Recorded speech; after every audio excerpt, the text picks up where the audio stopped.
എൻ്റെ പേര് ഫിലിപ്പ് എന്നാണ്. എൻ്റെ വീട് പള്ളിപ്പുറത്ത്. എൻ്റെ പിതാവിൻ്റെ പേര്. ഞങ്ങൾ പാരമ്പര്യമായിട്ട് കപ്പ്യാർ കുടുംബത്തിൽപ്പെട്ടാണ്. അപ്പം അങ്ങനെ വന്നപ്പം ഇവിടെ ഈ സിംഗ് സാറിൻ്റെ അമ്മ ഇവിടുത്തെ ഞങ്ങളുടെ മിസ്സമ്പടി താമസിക്കുന്ന ഇവിടുത്തെ സ്കൂളിലെ ഹെഡ് മിസ്സസ് ആയിരുന്നു. സാറ് വേറെയായിരുന്നു. അപ്പം ഞങ്ങൾ എന്നെ 1 തൊട്ട് 4 വരെ ഞങ്ങളെ വീട്ടിലുള്ളത് എൻ്റെ ചേട്ടനെയും ഞാനും എൻ്റെ സഹോദരിയെല്ലാം ടീച്ചർ പഠിപ്പിച്ചു. അങ്ങനെ ഒരു സൗഹൃദമൊന്നും ഞങ്ങൾക്കുണ്ട്. അപ്പോൾ ഇങ്ങനെ പരിസ്ഥിതിയിൽ ഇങ്ങനെ വന്നപ്പോൾ എനിക്കൊരു ലൈഫിൻ്റെ പേരെ കിട്ടിയപ്പോൾ അത് താൽക്കാലികമായിട്ട് അമ്മ ഒന്ന് വീണു. നടുവിൻ്റെ ഒഴിവും മോള് ഹോട്ടലൊക്കെ ആയിട്ട് അമ്മ 1.5 മാസം കഴിക്കുകയായിരുന്നു. അത് കഴിഞ്ഞ് ഞാനും 2 മാസം വീട് കാലിന് ഹോട്ടലായിട്ടൊക്കെ ആയിട്ട് വീട്ടിൽ വിശ്രമിക്കുമായിരുന്നു. ഭാഷ കിട്ടി വിശ്രമിക്കുക. അങ്ങനെയിരിക്കുമ്പോഴാണ് തെന്നി സാറിനെ പറ്റി ഇരുന്നത്. നമ്മളെങ്കിലും സാറിൻ്റെ ഒരു സഹായം നമ്മൾ മെസ്സേജ് ചെയ്ത് കൊടുത്തു. സാറ് വന്നു. നമ്മുടെ അയലപ്പം നമ്മുടെ സൗഹൃദ ബന്ധമൊക്കെ വെച്ച് സാറിനകത്ത് ബന്ധപ്പെട്ട് നമുക്ക് നമ്മുടെ ഭവനത്തിൻ്റെ പണികൾ പൂർത്തീകരിച്ച് തരാൻ സാധിക്കുന്നു. ഇപ്പോൾ പണി നടന്നുകൊണ്ടിരിക്കുന്നു. അപ്പോൾ സാറ് എനിക്ക് ഞങ്ങളുടെ വീഴ്ചയിൽ സാറ് ഞങ്ങൾക്ക് സഹായിച്ചതിന് സാറിന് നന്ദി ഞാൻ എൻ്റെ കുടുംബത്തിൻ്റെ നന്ദി അറിയിച്ചു കൊടുക്കുന്നു. ജോസഫ് എന്നല്ലേ പേര് പറഞ്ഞേ? എൻ്റെ പേര് Philip. Bracket Joy. Bracket Joy. Okay. ഭാര്യയുടെ പേര് മക്കളുടെ പേരൊക്കെ എങ്ങനെ? ആലീസിൻ്റെ നാട് എവിടെയാണ്? ചോറ്റി. അതെവിടെയാ? ചോറ്റി മുണ്ടൊക്കെ കാഞ്ഞിരപ്പള്ളിക്കടുത്ത്. മക്കളുടെ പേരൊക്കെ? മക്കള് മൂത്ത മകളെ പേര് ക്രിസ്റ്റിന, രണ്ടാമത്തെ മകൻ്റെ പേര് ജസ്റ്റിൻ. 2 മക്കളാണ്. അവർക്ക് എന്ത് ചെയ്തു? എത്ര പ്രായമായി? മോള് കല്യാണപ്രായമൊക്കെ ആയിട്ട് നിൽക്കുന്നു. +2 വരെ പോയി. മോൻ +2 ഒക്കെ പഠിച്ചു. IT പോയി. ഇലക്ട്രോണിക്സിൻ്റെ വർക്കാണ് പഠിച്ചു. ഇപ്പോൾ എറണാകുളത്ത് ഒരു പ്രാക്ടീസും ചെറിയൊരു സാലറിയായിട്ട് ചെയ്യുന്നു. അത് ശരി. ഈ പിതാക്കന്മാരുടെ കാലം എടുത്ത വല്യപ്പച്ചൻ അവസ്ഥ ഇപ്പോൾ പള്ളിയിലെ കപ്പ്യാരായിരുന്നു. കപ്പ്യാർ ഔസേപ്പിൻ്റെ മകൻ്റെ മകനാണ്. ഔസേപ്പിൻ്റെ മകനാണ് പീലി. പീലിയുടെ മകനാണ് ഞാൻ. ആൾ മരിച്ചു പോയി. അപ്പോൾ ഞാനും ഉണ്ട്, പെങ്ങളുമുണ്ട്, അമ്മയുണ്ട്. അമ്മ ഇപ്പം വീട്ടിൽ യോനയുടെ മക്കളൊക്കെ എന്ത് ചെയ്യുന്നു? മൂത്ത ഡ്രൈവറായിരുന്നു. പുള്ളി വണ്ടിയിലെ വിറ്റേച്ച് ഇപ്പം വീട്ടിൽ. രണ്ടാമത്തെ മരിച്ചു. പക്ഷെ എല്ലാവരും ഈ കാര്യക്കാന്നൊരു ഭാഗത്ത് തന്നെ ഉണ്ട്. അല്ല, ഇവിടുന്ന് ആരും വിട്ടുപോയൊന്നുമില്ല. പഴയ ഓർമ്മ വെച്ചാൽ ഒരു 50 വർഷത്തിന് മുമ്പുള്ള കാര്യക്കാന്നരവിലെടുത്താൽ അന്നത്തെ ആൾക്കാരെ ആരൊക്കെയാണ് ഓർമ്മയുള്ളത്? മർക്കോസ്, കല്ലൂർ മർക്കോസ്, പിന്നെ പള്ളിപ്പറമ്പ് ബേബി. പിന്നെ കാർത്തിക തോമസ്. പ്ലാവിലെ അവസരപ്പല്ലേ?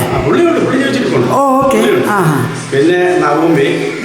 പിന്നെ ദാവീദിന്റെ ഭാര്യ റാഹേല്. പിന്നെ പള്ളിപ്പറമ്പ് ഔസേപ്പിന്റെ ഏലിയാമ്മ.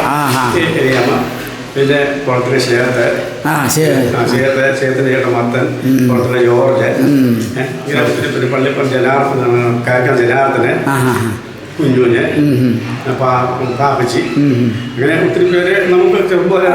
ഈ റോഡിന് ഇപ്പഴോട്ട് കടന്നാലേ വാഴൂർ ചാക്കോയൊക്കെ ഓർമ്മയുണ്ടോ? അല്ലെങ്കിൽ ഒരാൾക്കൊന്ന് ബറീസ്, മത്തായി, നമ്മുടെ ചെറിയിലെ ബേബി, ചാക്കോച്ചി, കുട്ടൻ്റെ മക്കളാണ്.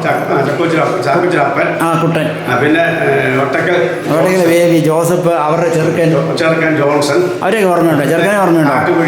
പാപ്പൻ, ജോയി.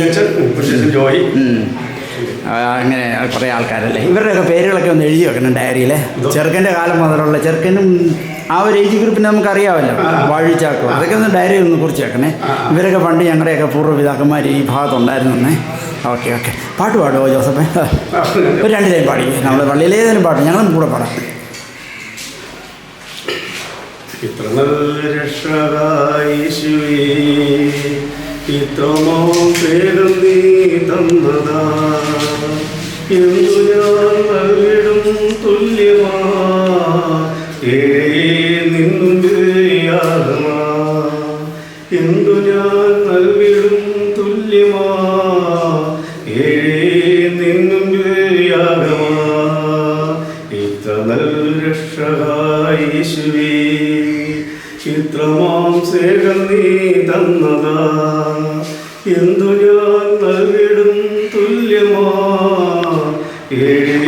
നിന്നും യാഗമാ, യോഗങ്ങൾ ദുഃഖ ദുഃഖങ്ങൾ പീഡകളെല്ലാം എൻ ജീവനെ വന്നിടും വേളയിൽ രോഗങ്ങൾ ദുഃഖങ്ങൾ പീഡകളെല്ലാം എൻ ജീവനെ വന്നിടും വേളയിൽ ദൂതന്മാർ കാവലായി വന്നപ്പോ കണ്ടു ഞാൻ ക്രൂശിലെ സ്നേഹത്തെ ദൂതന്മാർ കാവലായി വന്നപ്പോ കണ്ടു ഞാൻ ക്രൂശിലെ സ്നേഹത്തെ ഇത്ര നല്ല രക്ഷായേശുവേ ഇത്ര മാം സ്നേഹം നീ തന്നതാ എന്തു ഞാൻ നൽകിടും തുല്യമാ യാഗമാ എന്തു ഞാൻ നൽകിടും തുല്യമാ യാഗമാ. Thank you so much. God bless. അടുത്താണ് വരുമ്പോൾ കാണാം കേട്ടോ. ശരി.